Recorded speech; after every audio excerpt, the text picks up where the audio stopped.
This is going to be the turn-based game mode, where we're going to try and make a turn-based game. I have had it working, so our goal is to have a game where if you press space, you can move around a certain distance, and then you stop moving, and you cannot press space again to move. And when you end your turn, the arrow moves to the next person, and then on your next turn again, you can move again and stop. So it's a very, very simple, basic turn-based esque aspect. We're going to be doing a lot. So we shall begin. I'm going to take the code from my last week one sprint review type of thing, and I am going to adjust it. The first thing I'm going to do is pretty much delete all of these files. Um,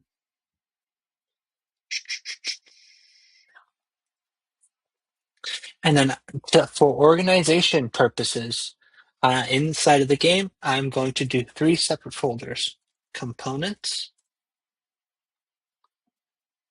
and then make sure you hover over your game one, game objects, and a new folder called scenes inside of scene. So then this means that inside of here, let's get rid of everything with this, but we will still make a main scene so we can keep that if we want. Inside of scenes, we'll do a new file, main scene.js, class, main scene, extends scene, and then we have our constructor, and then we call super. What we're trying to do is build a very versatile system that allows us to just kind of plug and drop maybe actions we want an enemy to take, or maybe a specific and we want it to be versatile though.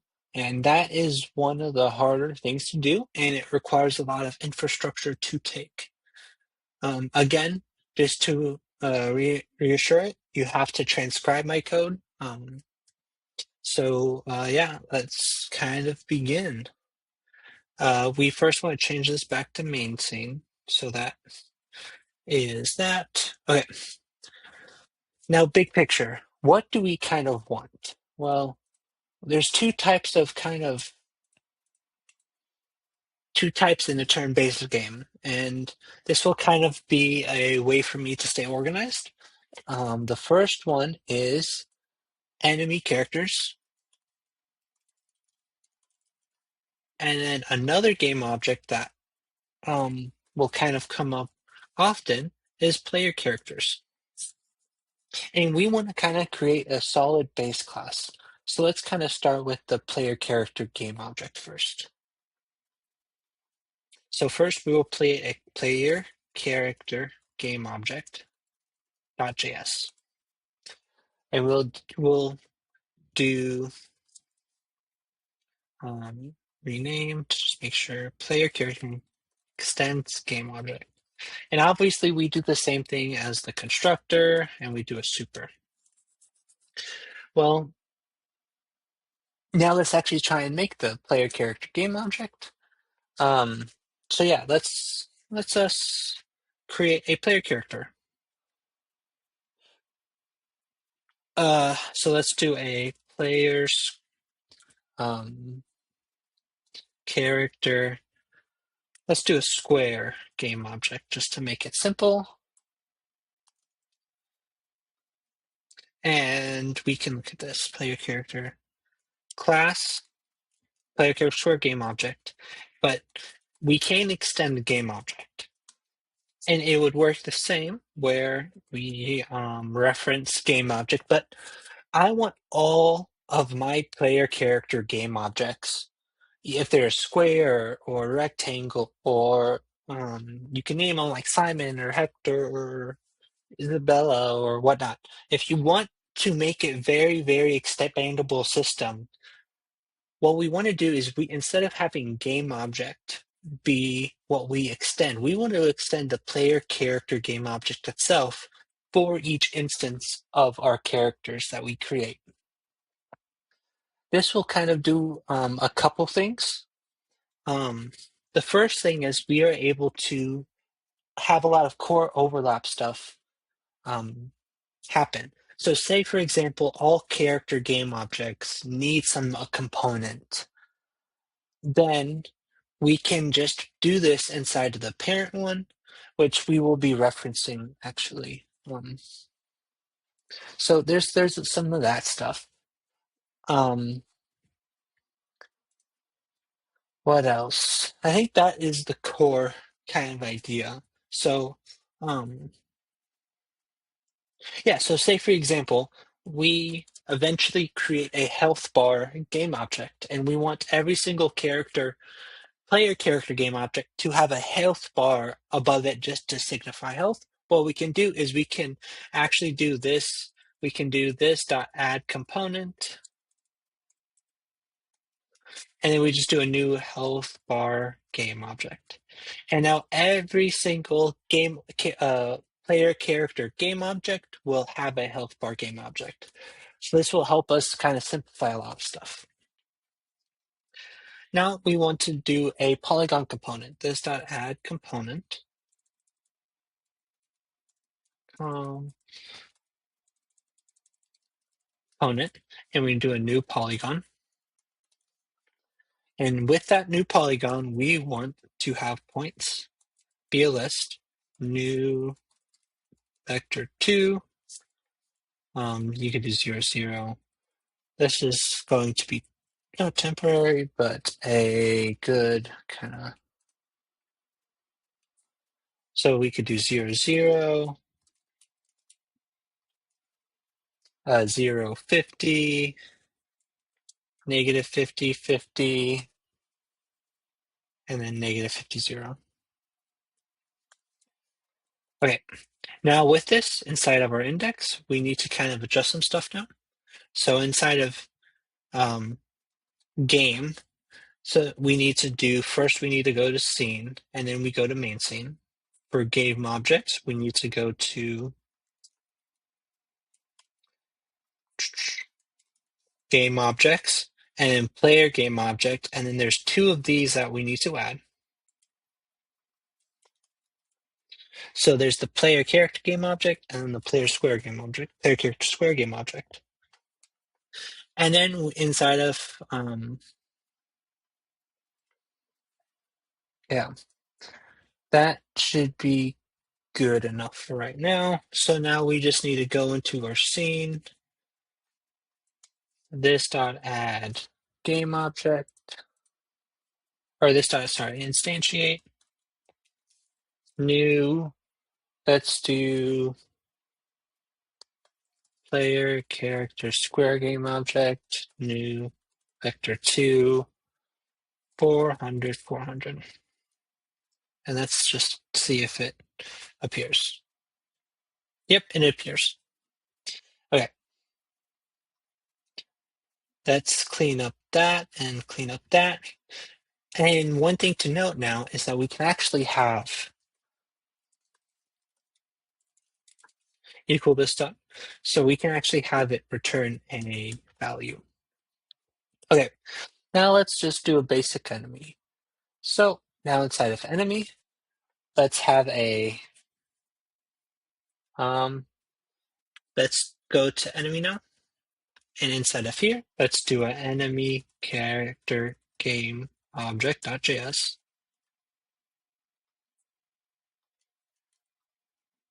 Class extends game object. Oh. Then we do a constructor, and then we do super. And we do another file, and then let's do a basic enemy game object.js. And now we have a basic enemy, and we want to follow the same logic where we want this to extend enemy character game object. So that, and this does a couple things, just like the other one where we can have anything that's universal, like maybe like some sort of behavior tree or AI that we'll be doing in the future, or maybe some sort of like aesthetic to it. We can always just have it on the enemy character game object to then allow us to do that stuff. And then um, similar to our the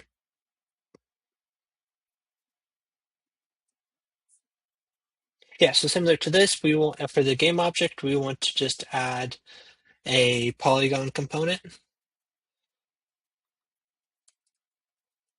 We don't want this. This was the wrong one. Yep, so similar to that, we want to add a polygon component. And in this case, what did I have my enemy to be? Yep, it's the same thing, so we can just do that. So now, if we go, let's just remove our player into our main scene. We can set player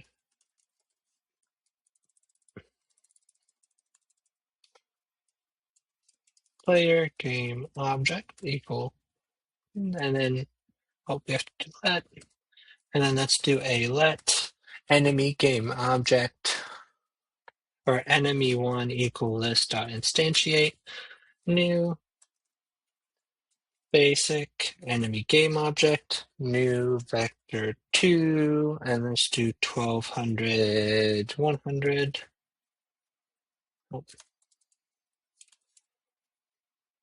And we will just copy and paste those down, change the 2s to a 3s, and change the y values to be like 400 and 700.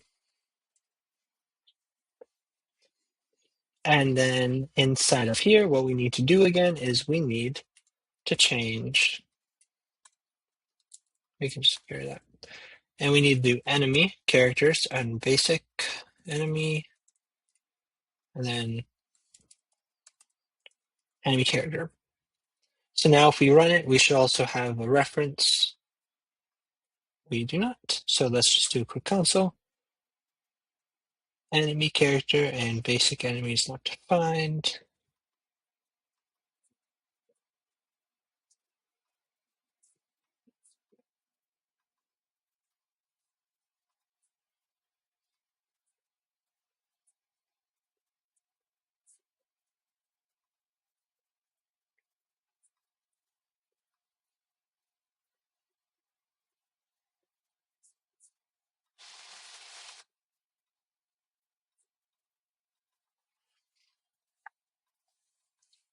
Oh, that is interesting on why it doesn't recognize it.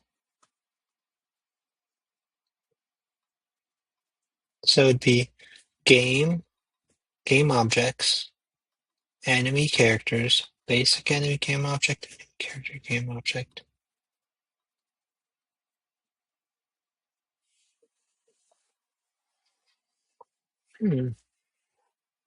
Nope.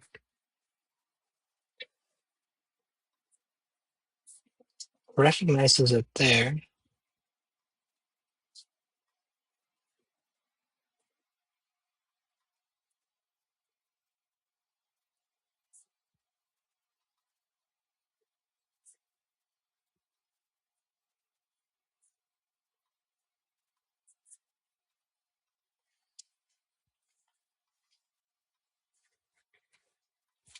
We can change this because we don't want every single basic game object, but that should cause the error.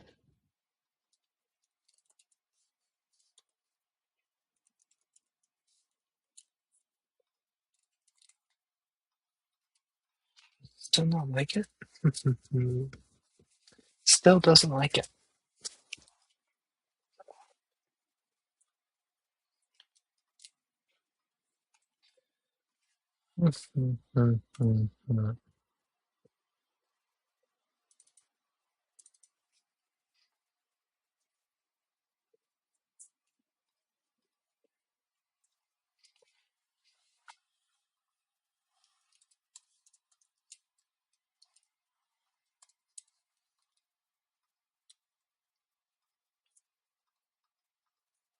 Huh.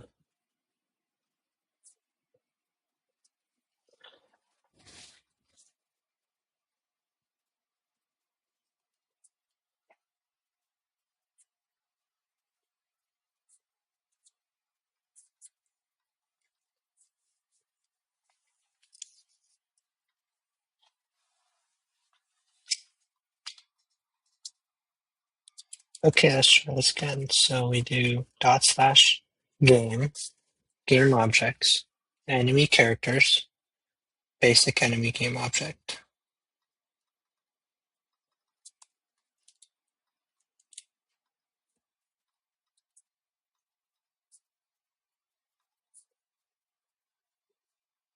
Hmm, hmm, hmm.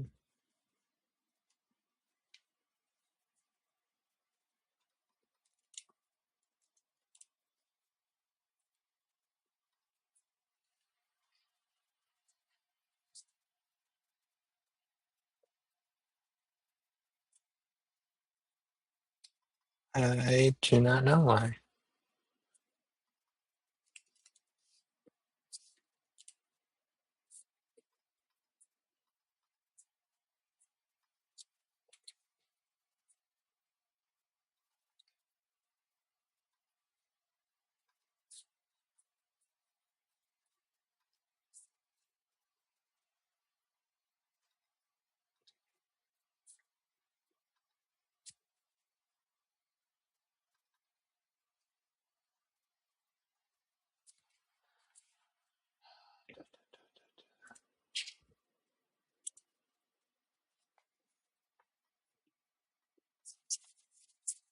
Let us go to basic enemy, class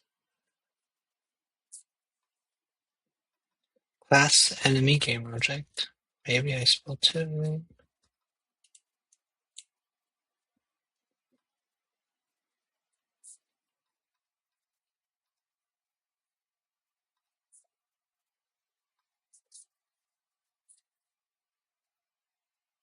Hmm, hmm, hmm. That's the cat.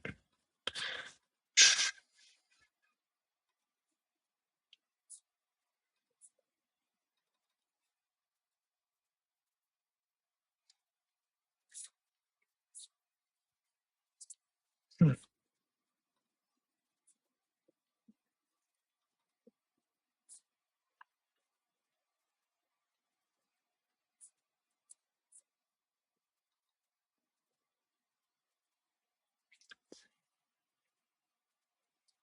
Saying it doesn't even recognize. So let's do a console.hello and inspect console. So for some reason it's not.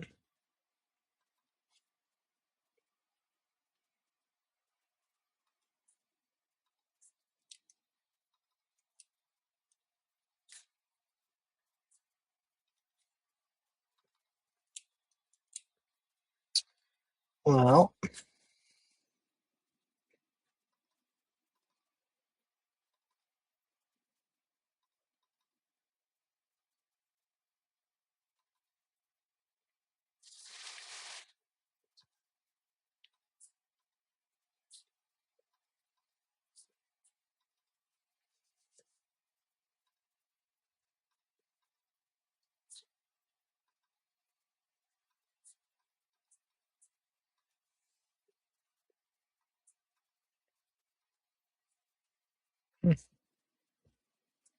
I don't know what's happening.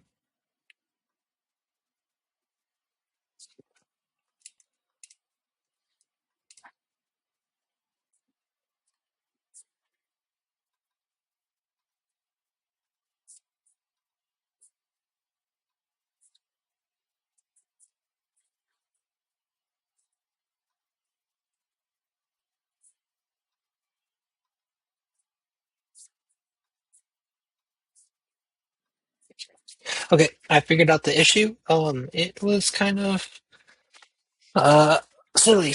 You need to instantiate enemy character game object first. So originally it was this. And what happened was you tried to instantiate basic enemy, which extends enemy, but it doesn't like that because obviously it's not instantiated yet. So we just need to switch those around, and now we have basic enemies. That was weird. Okay. Um, but now we have based on basic enemies. Um, Now we kind of need to think big picture. What kind of do we do next? Well, um, every single turn-based game has some sort of indicator of what the current whose current turn it is, so we can do that. Let's just say player. So let's just say that turn indicator equals some sort of game object we have to create. So let's go into here and let's create a turn indicator game object. So we turn indicator game object.js class turn indicator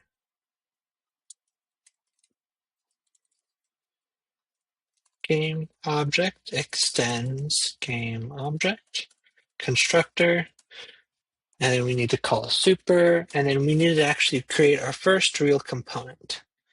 And this will just be the turn indicator component.js class turn indicator component extends component,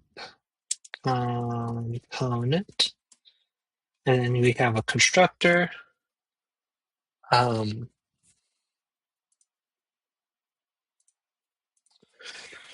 Yeah, which calls super, and then we also have to. Well, actually, we don't need this. Now that I think about it, all we need to do is we just need to do this dot add component new polygon for at least right now anyway. And then we have to do points, and then we have a new vector2 do 0 0,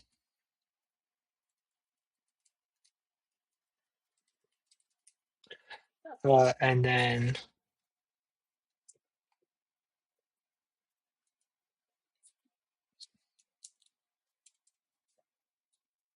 oh,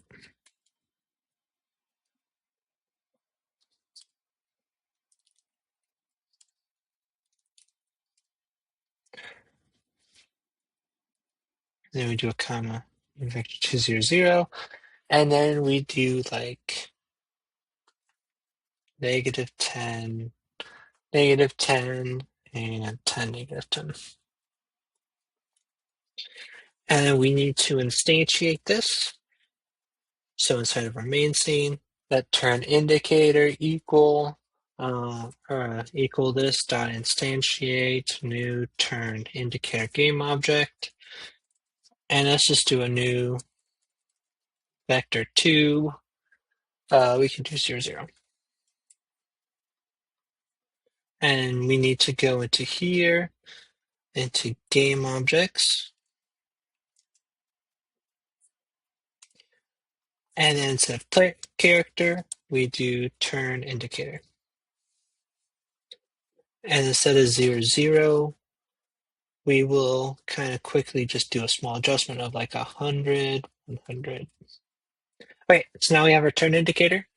And then we need an invisible game object that manages whose turn it is, and kind of so it would be like whose turn it is, what can that person do, and yeah, I think those are like the main ones. So let's create that. So inside of game object, we want a turn manager game object.js class turn manager game object extends game object constructor super, and then we need to do a component, and that component will just be turn manager class turn manager component extends component constructor and super, and then we will need an update for this as well. Now with this, we will eventually have a better way to do this, but as of right now, our turn-based manager component should accept kind of three things. Player game objects, enemy game objects, and then the indicator game object. And obviously this dot selector or indicator game object equal this indicator game object.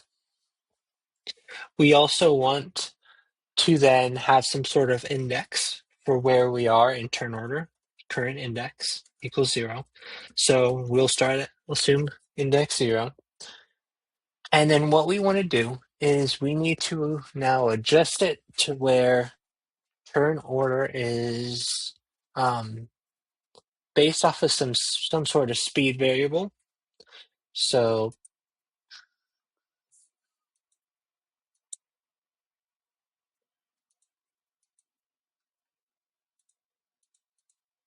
what we'll do is we will just um, adjust it slightly to do some stuff. But where is it at? Okay. But how we do this? Well, let's just do a turn order equals, and we want to deconstruct a list. And we'll deconstruct the player game objects list. We want to add enemy lists afterwards. And then we will sort. Well, we could just do this right now. Basically, however input it will be the turn order of the game objects. And what we also want to do is we just want to get the current character,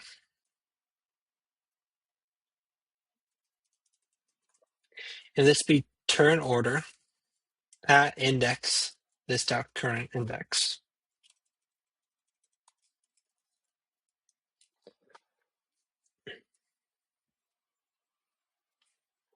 So the first thing we want to do now, though, is we want to get the indicator game object.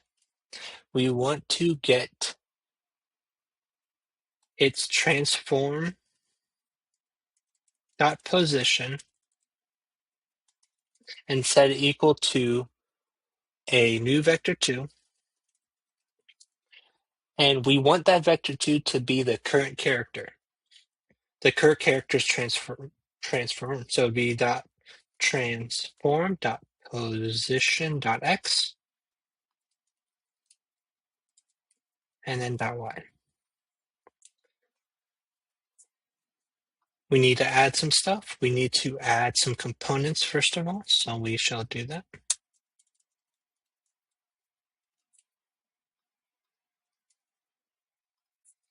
So we will first add components and then the turn manager component, and I think that is the component that we need. Oh, and we haven't added anything yet. So let's run this. Okay. In our main scene, we have the turn indicator game object.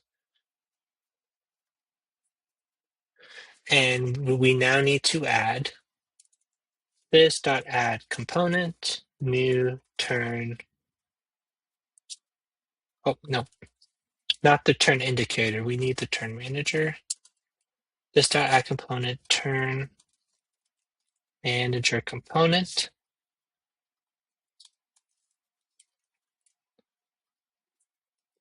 And it requires an empty list.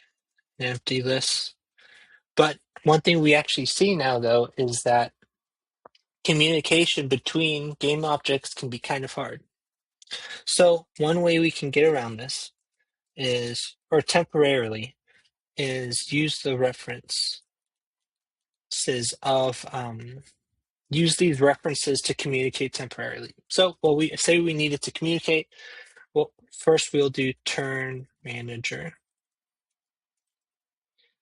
equals this to instantiate new turn manager game object, new vector 2 at 0, 0. And there are the list. We have a list, and we need the indicator. We did this for the component, and we kind of need to communicate that downwards. So just like in here, we need to have this reference as well.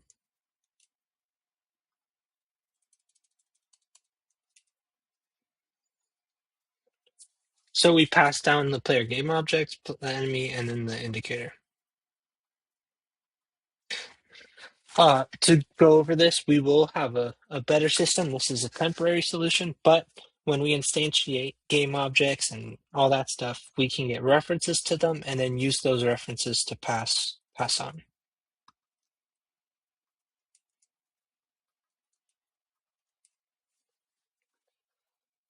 Now with that, we pass the player game object list, the enemy game object list, and then the indicator game object. So now we have a reference to the indicator game object, and let's see where the error is. Turn manager game object is not defined. That's the game object we need. So we need the turn manager game object. And you see that now now it's being referenced, but the position is slightly off. So let's double check.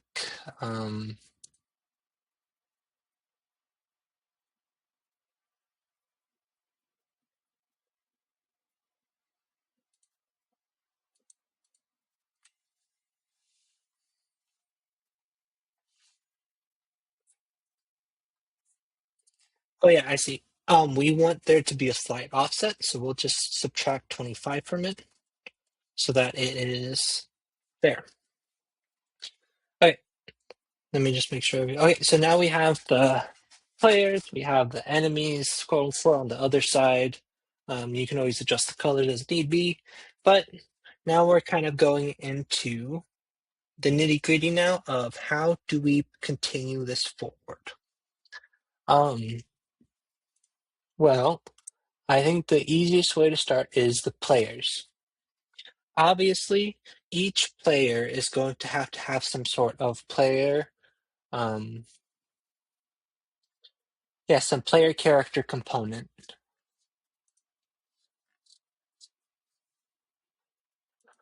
But I think we want to generalize this to just be some sort of action manager component.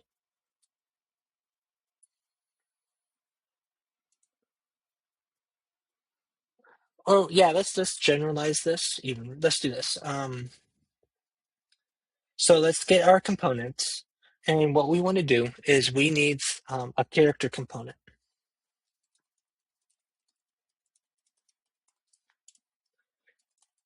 And this component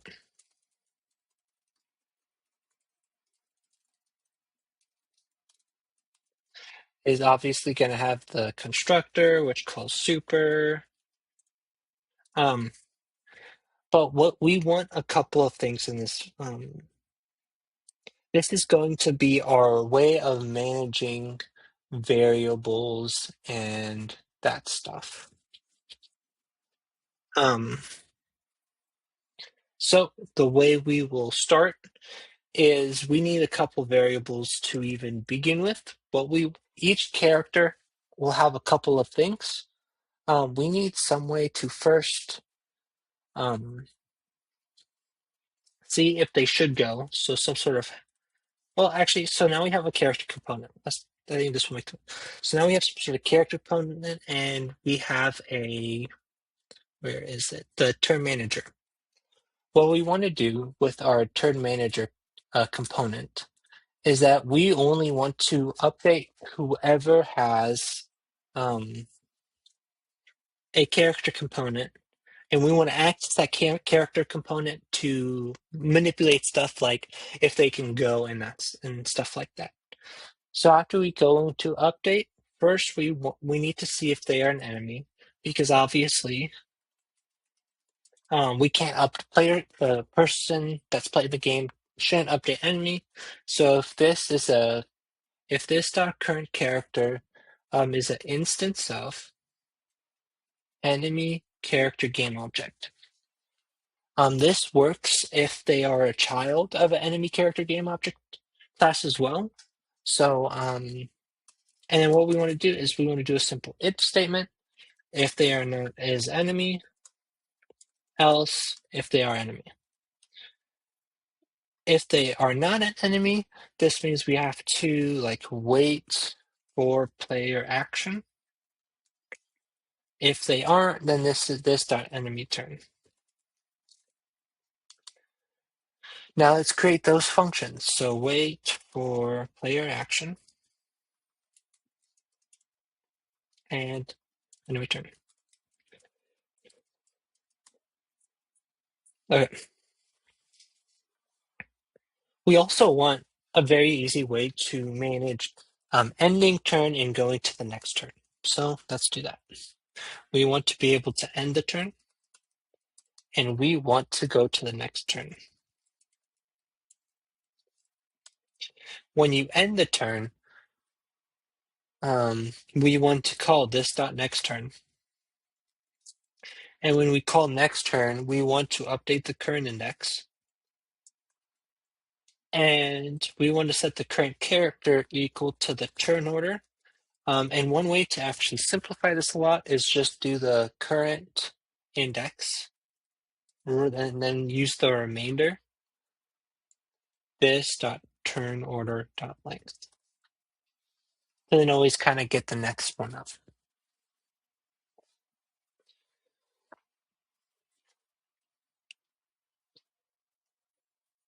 So now the next thing we need to do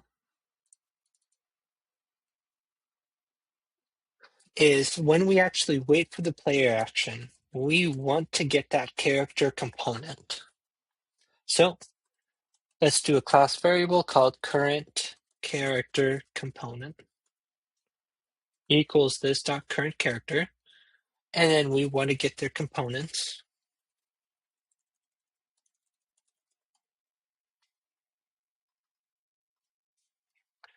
And then inside of this, we need to do a dot find where we have some sort of A, and that A is an instance of character component.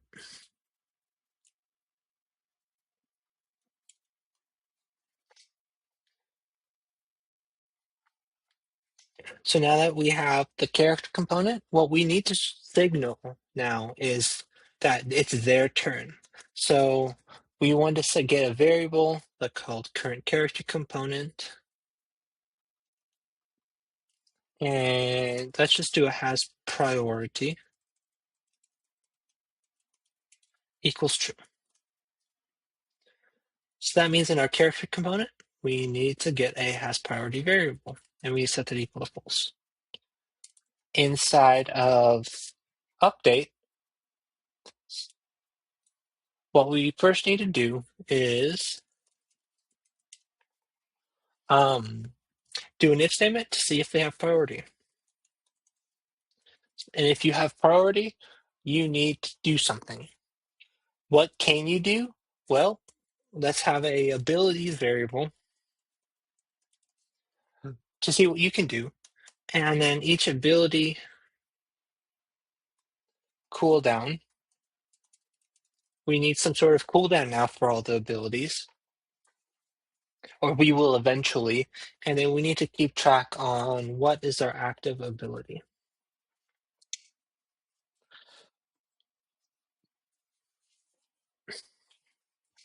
With this now, though, we have to make a couple changes to our engine in order for our to make this just work a lot easier. So let's first go to our engine.js file. Right, let's get rid of everything. And this, we will cover this in class. But what we want to do is we want to call a start function on everything rather than just our scene. So what we want to do is engine.currentScene.start. And we want start to call everything. This is going to be the function that will be called before update. Um, and this will be explained during class, but you will have to follow along and kind of work with me for kind of doing this. So basically what we'll do is just like with our drawing update, we want start to be called. And then if we go to our scene.js, and we look into there, we will actually now have a start as well. Inside of start, we'll do something very similar where it's const game object of this dot game objects. And inside of this, we just do game object dot start. But then we also have to set game object dot has started equal to true. Now inside of our update, before we update, we need to do a if not game object dot has started.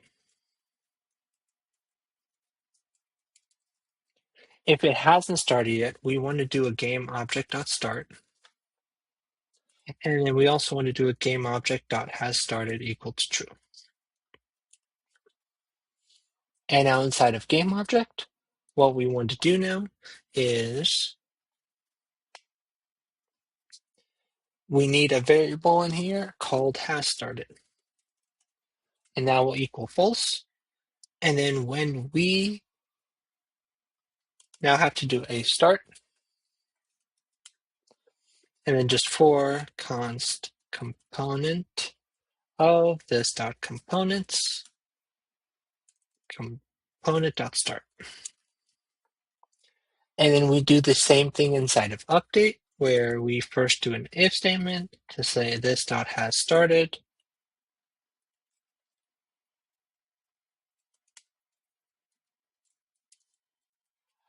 We'll do this dot has started equal to true, and then this dot start.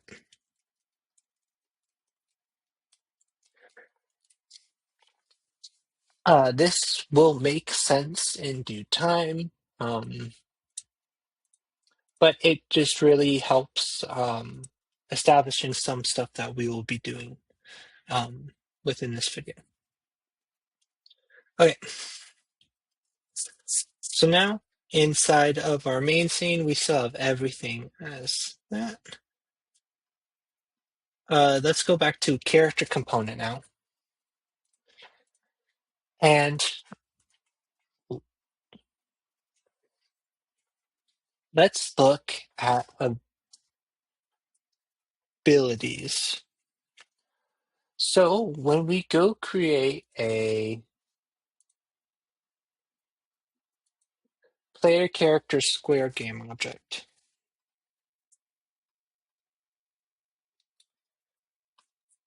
what we want to do is we want to do this dot add component, new character component, and then we want to set some abilities.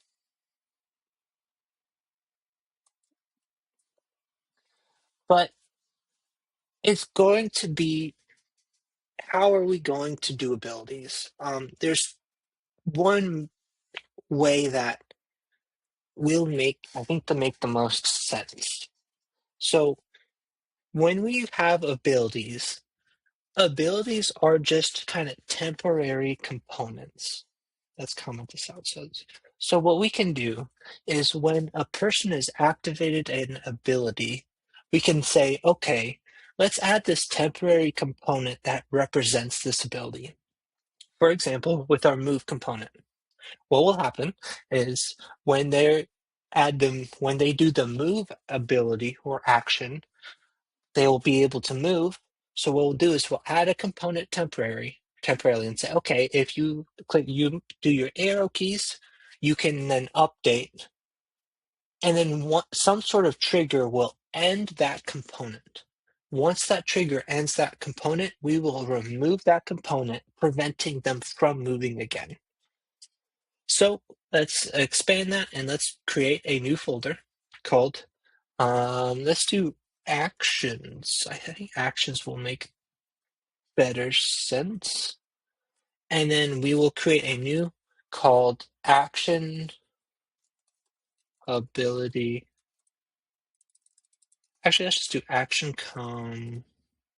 component.js. Class action component extends component because it's just like any other component. We call a super or a constructor and super. And then we can do a couple things. Well, obviously there's going to be a start. And then you could even say there will be a start execution where this will be called when we start it. We can actually worry about that later though.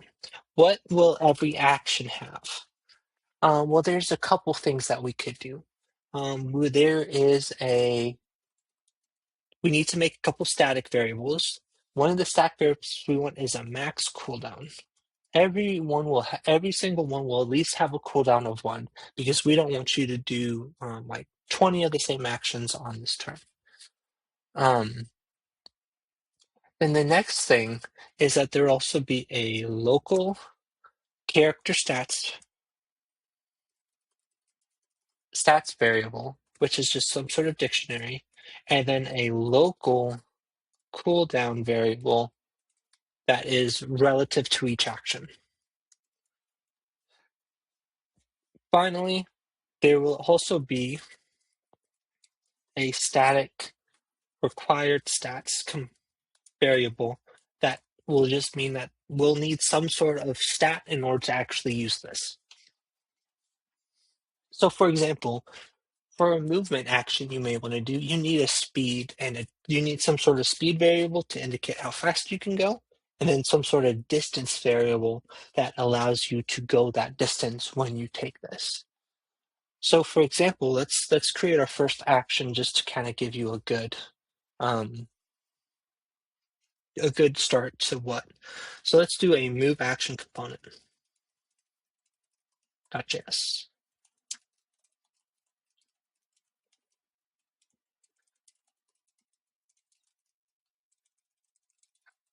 Component. And there will be a constructor with a super tag. There will be and let's just do update for right now. And let me just do this because it's just gonna be easier to kind of keep track of it. And I'll explain the code. But as I said earlier, every single action will need a required stats, and this could be in here. And the required stats for this, and you can name your own stats, but generally is going to be a speed stat and a max movement stat. Then we'll also need a static cooldown or max cooldown, and that will equal 1. And then we'll have a character stats, which equals that.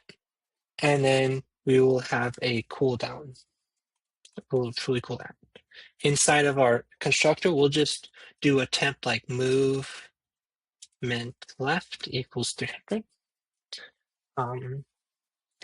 And then, yes, that will be good. So what's going to be happening? Big picture, what we want is that when a character takes the move action component, this component will be added to the game object that can move. And then whenever we do an A or right, left, down, or up, it will move some certain distance. Now we need some sort of trigger to cause it to end. The trigger for this will be obvious if this dot movement left is less than or equal to 0. Obviously, you can't move anymore. So then we need to call this dot end execution.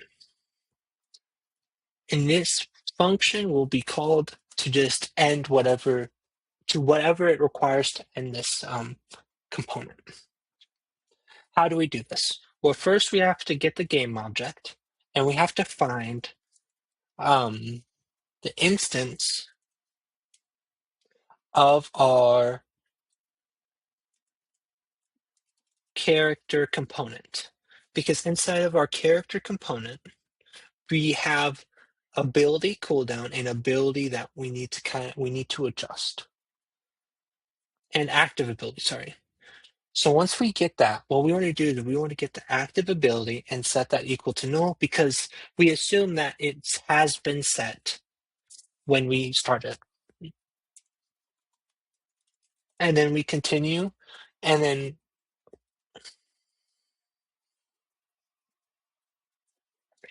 what we need to do is we need to get the game objects components. We need to get their components, and then we need to remove this component. And the way we do this is we use the filter where we say, hey, if we do an A, where A is an instance of this dot constructor. This is a very weird syntax, but what I'm basically saying is, hey, if it is, we will remove everything that is an instance of a movement action component. If it is a movement action component, don't add it back into our components, which means that every other component will be put back in. It is a weird kind of interesting syntax, but hopefully that kind of makes sense because when we end the execution, we don't want update to be called on this again, which means that we just need to find a way to remove this component, and this is kind of the way I have found to do that. Now, if we go back to our character component,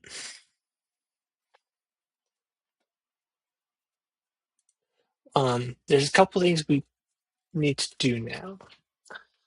So obviously, one thing to note is that if we go to this, what we want to do is we want abilities to be another new map where we map the input used to activate the ability to the actual reference of the ability itself.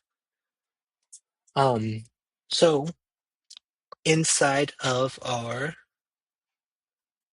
player character square game object, when we add our abilities, our first value of the dictionary is going to be the key code that will be used to activate this ability. In this instance, it will be the space key code, which is just space. Then we need a reference to the actual component itself, not a reference to it, the actual component. So inside of the character component now, abilities will have a dictionary value that will map it.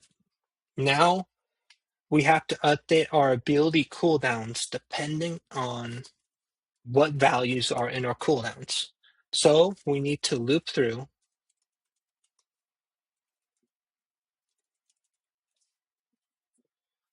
our key values and our abilities. This will give us all of the this will just allow us to loop through our variable, and we want to set values. So we want to do this dot abilities dot set. We want to set values based on not the key, because the key in this case is where is it? Is the space. So what we want to do is we want to get this dot abilities at index key, which will give us the actual reference to the class, which is in this case the move action component. And we want to set it equal to 0, because this means that we want to be able to use any action on our first turn, on the character component instantiation's first turn. So Now that we have all of our abilities, we loop through our abilities to get the cooldowns. There's a couple now more things we want to do. Now inside of our if state, we want to loop through our abilities now, and we want to see if our input.keysDown dot includes our key, and this dot of active ability is not instantiated. There's going to be an error here, so but it shouldn't matter. Okay, so now we need to do is we need to get our action class, or yeah, our action class. And when we do that, we want to get, this means we have to do the this dot abilities at index key. So if they press the key down, we need to get the actual class itself to be able to instantiate it. So in order to instantiate it, we just do a new action class with a reference of index with parentheses after it. This will give us an instance of whatever action class is put into it. Now that we have it, we first need to do a couple of things. We need to now do, we need to make sure our ability cooldowns, and we need to get it so that the action class, whatever instance of our action is equal to 0 so that you can actually use it. If it is, then we need to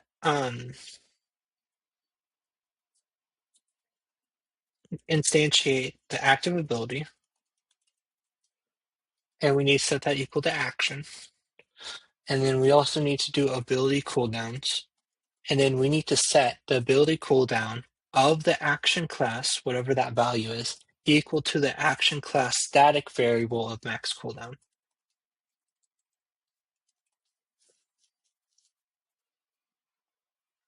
Then finally, we need to do this dot add this dot game object dot add component, the action that we did, which in this case is the instance of it, and then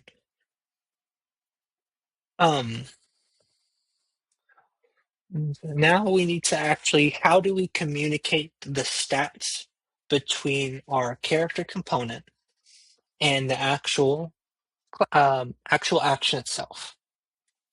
Well, we have required stats in here. So what we can do is inside, before we do any of this, let's do a temporary variable called needed stats equal to some sort of dictionary. And then what we can do is we can say for const stat of action class dot required stats. So we loop through all of our required stats of our action class that we reference. Then we do needed stats at stat equals whatever our stat is of our current stat. Oh, and I haven't showed you. So temporarily, what will happen is that every character component will also have stats that will be unique to it, but we will just hard code it right now to where it's speed 100 and then max movement 500. Okay, so what we'll do is we'll loop through all the required stats, and then whatever the needed stats are, or the needed stats, oh, it needs to be the needed stats of that stat that is required equals the stat of our character stats. Um, okay, we've done that.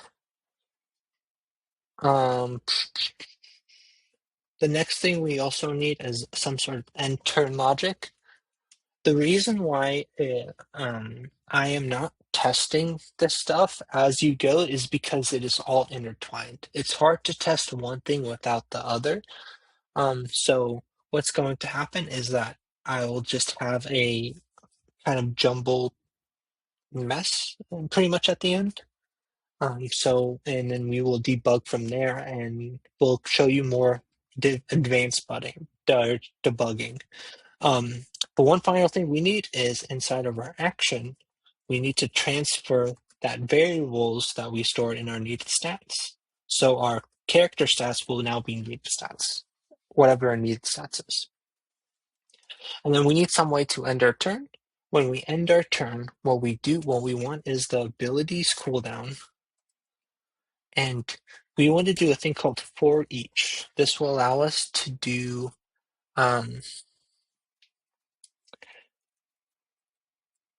basically loop through and do something for each value. We'll have a value, we will have a key, and we'll also have a map. Now with this, what we want to do is we want to do map.set, whatever the key is. So in this case, it could be your move action, and we want that key to be value -1, because in the end, this is just losing one turn. Then we want this .game object .components.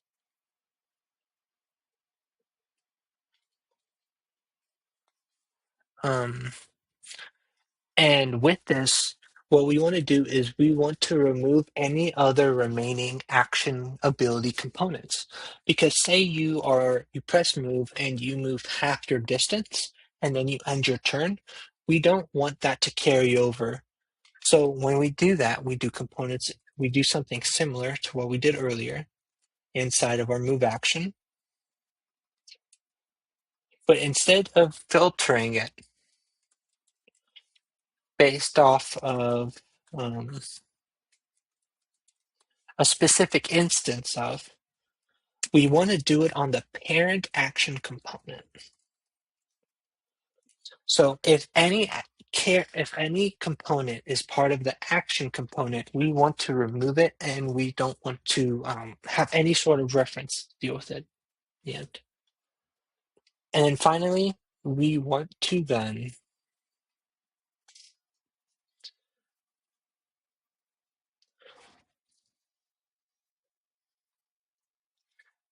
we can do this next.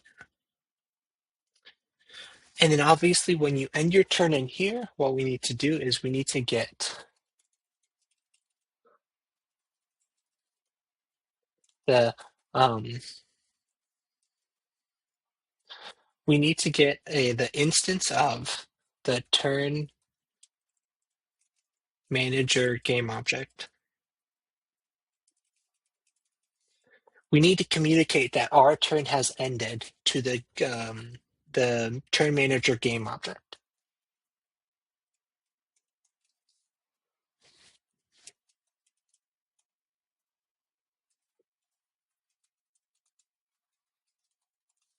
Component dot end turn.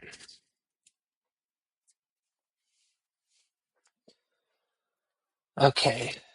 And then we need some way to end our turn. So outside of this if statement, or technically inside of the if statement, because we only can end turn if we have priority, is if input dot keys down dot includes, let's do key for end, this dot end turn.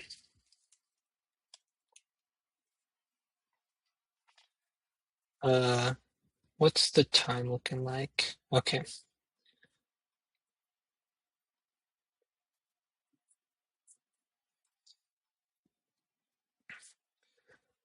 Let's now add some stuff. So we have our turn manager component. We also have our character component now. We also have the action/action and action slash move action.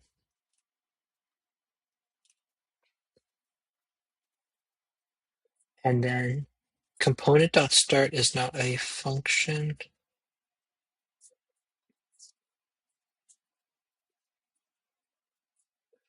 Let's go back to our engine, game object. Oh, it has to be a question mark start because not everything has a start.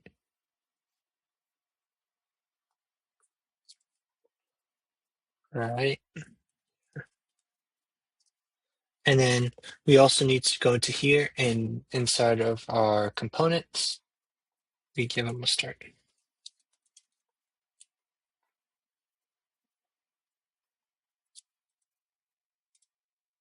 But we can just do that.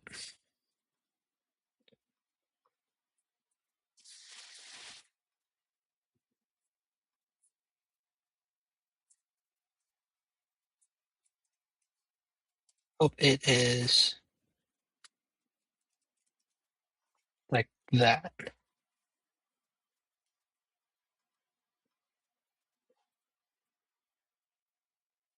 On line 26 of our character component. So let's go to our input.keys down. Okay.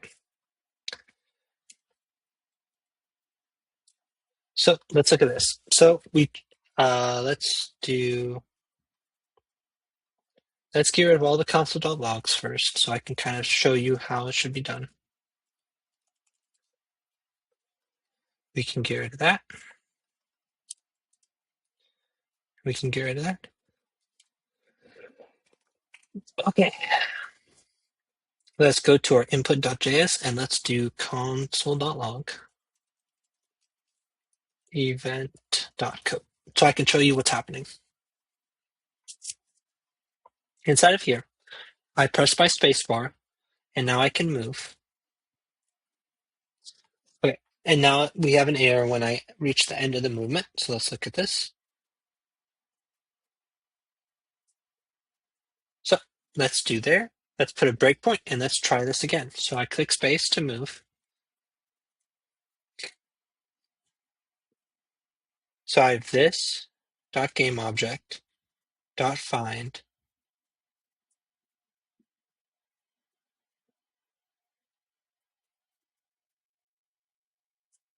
So let's go.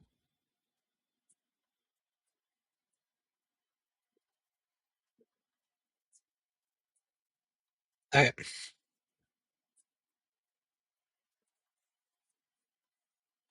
So let's look at this inside of our move action component.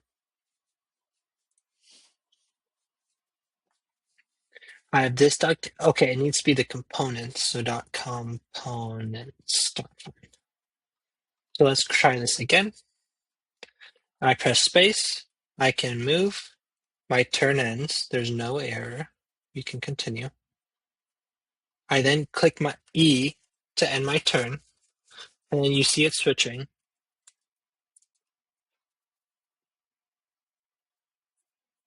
Okay. Let us go back to our turn-based manager component.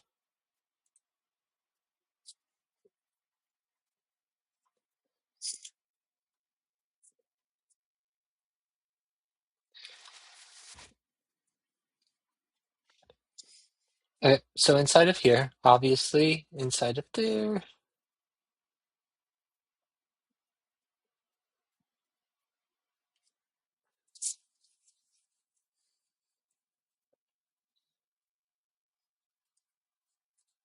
okay.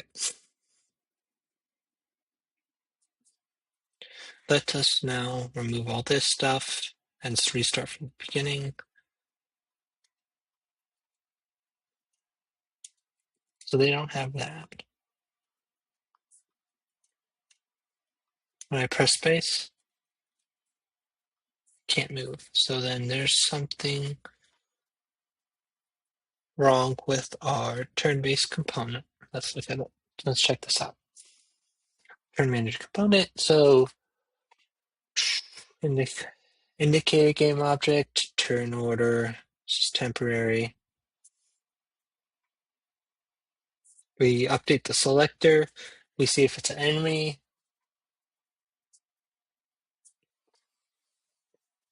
Oh, let's do this. Let's just do a temporary if input dot keys down dot includes key R.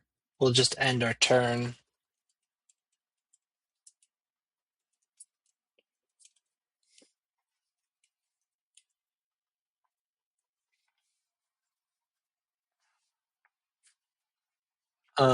Oh, one thing we do need to do now looking at it is we have set priority, but we never reset priority. So we shall do this. We need to, whenever we end our turn, we need to remove priority from uh, the current character component. Um, now let's test around. So I click space, I can move. If I click E, we go to the next. If I click R, we go back to our player. If I click space, I can move again. If I click space again, I can't move because I've already moved. Now let's try to adjust it so that the move action component actually has a cooldown of 2 turns. Obviously, on my first turn, I can start it and I can move. So now if we click E to go to our, let's do this. Let's actually do this scene, main scene. Let's see, like 1,000 on it. Okay, so obviously I can click space and move. I now can press E to end my turn, R to shift through all the enemies' turns. If I click space bar again, as you can see here, can I move? No, I cannot move. So then if I click E to end my turn, R to go through the enemy's turns, and click space bar again, I can move. So what have we done? A lot. This is let's go over what we have done. Let's do this next. Let's go to our action component. Obviously, we have the character stats that are through here. So the acquired stats, and then inside of the character component, we have manually defined stats. So let us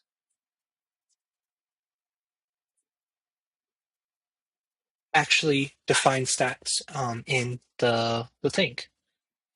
Well, let's actually do this. Let's change this to 200 and see if it works. You see how I move faster? So if I do, let's do something really large, I can move really quickly now.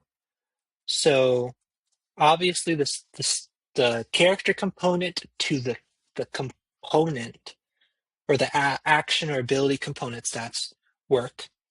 So now let's also check distance. So let's do like 100 instead. That doesn't work, and that makes sense because that it is hard coded for movement left. Max movement has not been implemented yet. There's a couple things we need to do inside of class first before we do that. Um, but speed does, so let's just try and work off of speed.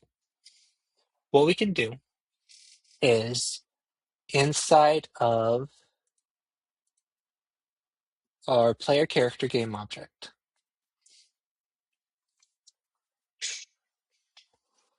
we can do a couple of things.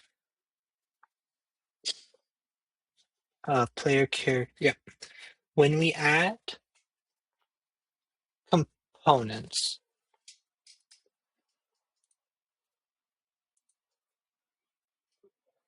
how should I do this? We want to communicate stats between stuff. So inside of our character component, we also have the stats. What we can do is inside of player character, we can have, and outside of the abilities, we can have a new parameter called stats, and those stats could be determined. So say character component, we want to reuse these stats.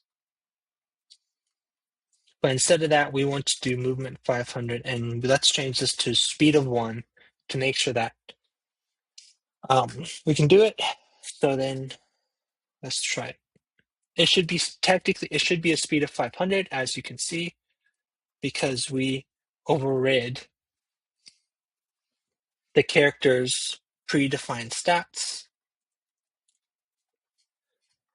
Um,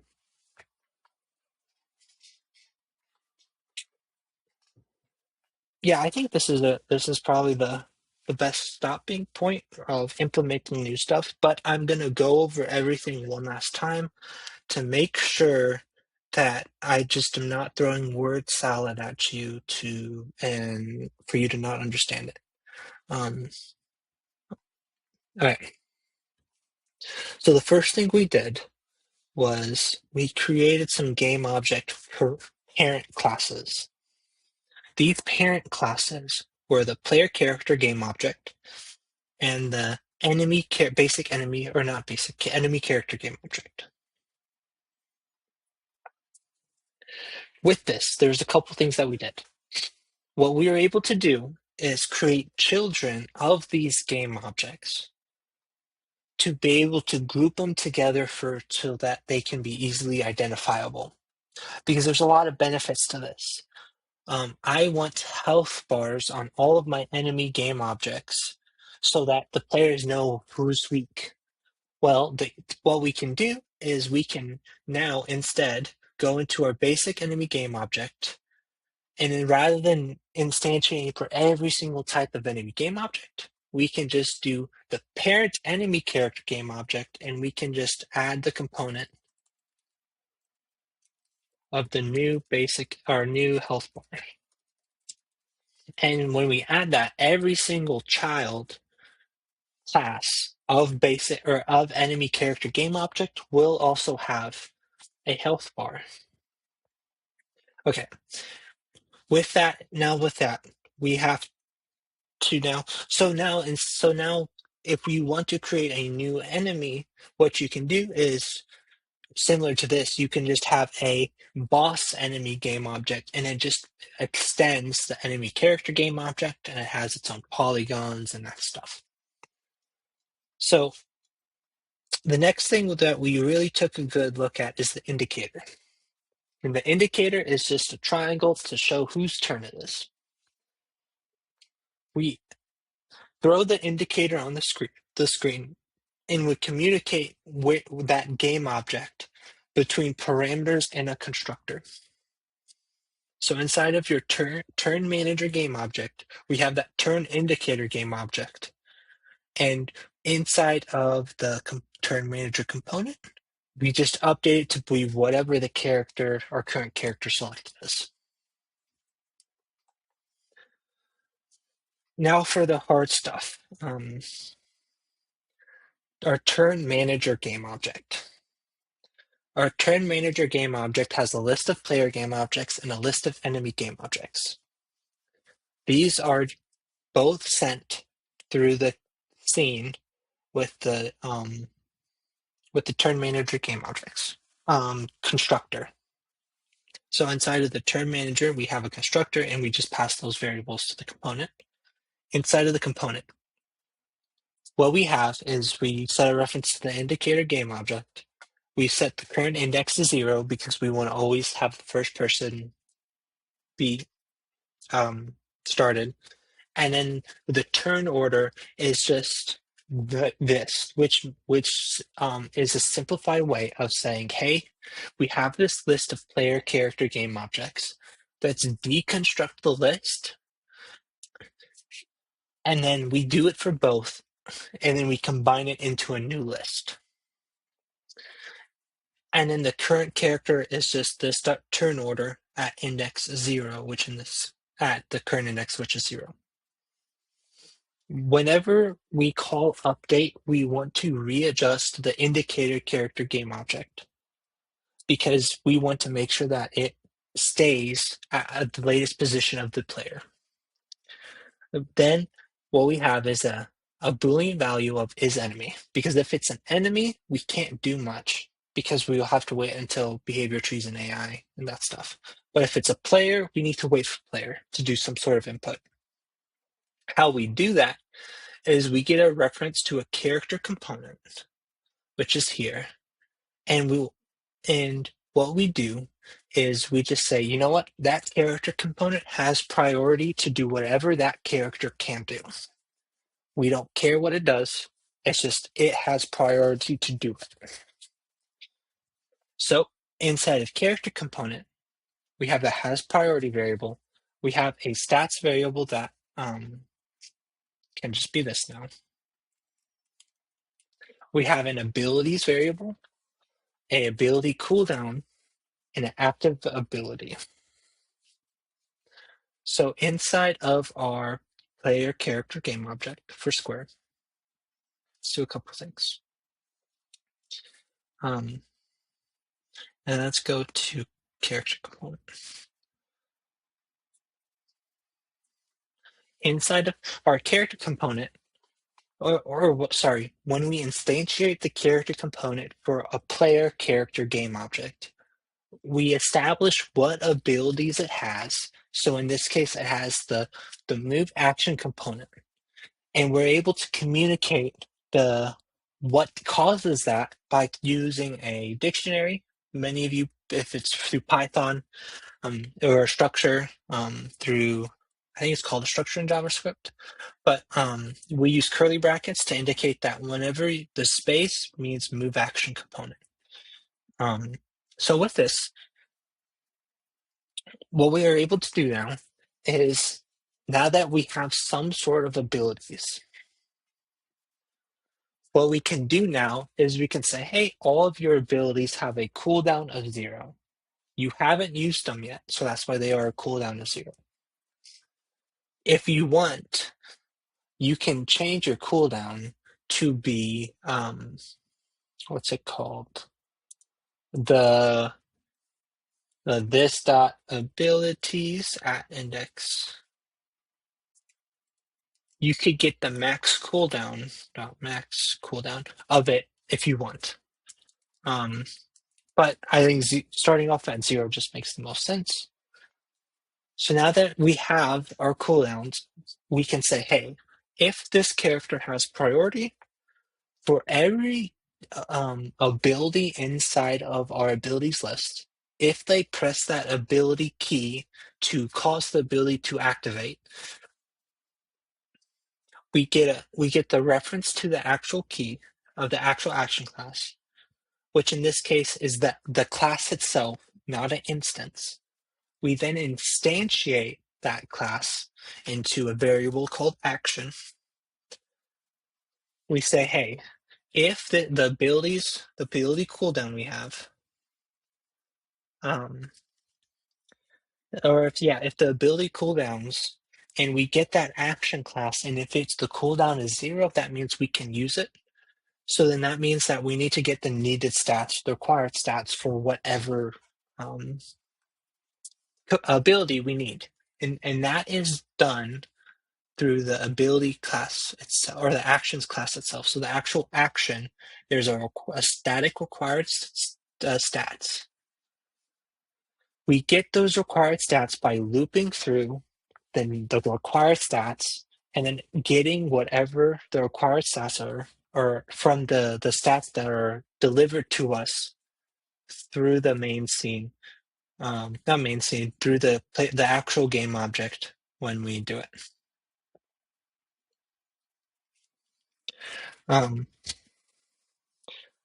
So now we have our needed stats. So now what we can do is we can set the active ability so that there's only one active ability at once to whatever action instance we have. Then we set the ability cooldown, and we set it equal to the max cooldown of whatever our static class is. So in this case, it is 1. Then we go to our game object, and when we add a component, we add the instance of our ability or action class, so the actual class itself, and then we send that character stats or that those needed stats that we extracted from up here into that component as well. So now that needed stats variable will go into here.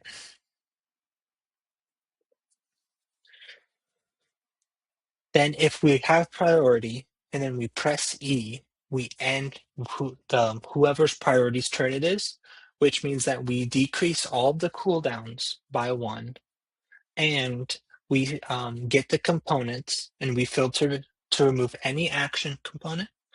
And then we also do engine.currency.gameObjects.find game objects to find the turn manager game object, which we can pull up.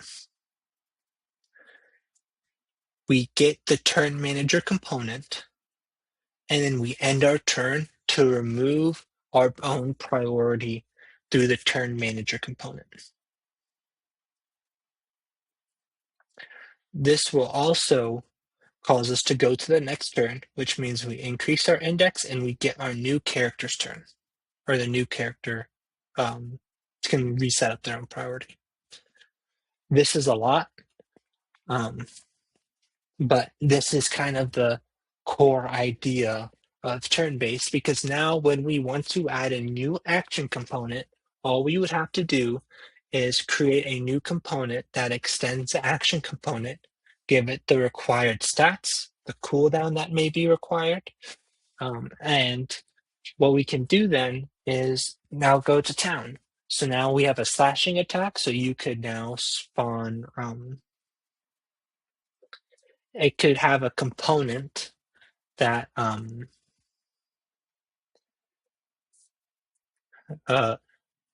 you would, yeah, so your action component, you would have a component that extends it. You would instantiate a temporary game object and then just attach that action, whatever new component is to it. But for right now, just follow this code, create stats, and kind of manipulate and test stuff on how you can do stuff. Maybe add a new player character and see if that works for you. And maybe if it doesn't, maybe look through why, that type of stuff. I know this was a lot. And if you have any questions, comments, concerns, you could always email me or talk to me before or after class. I will try and make my repo public. I'll have to get back on that, but I will see if I can do that.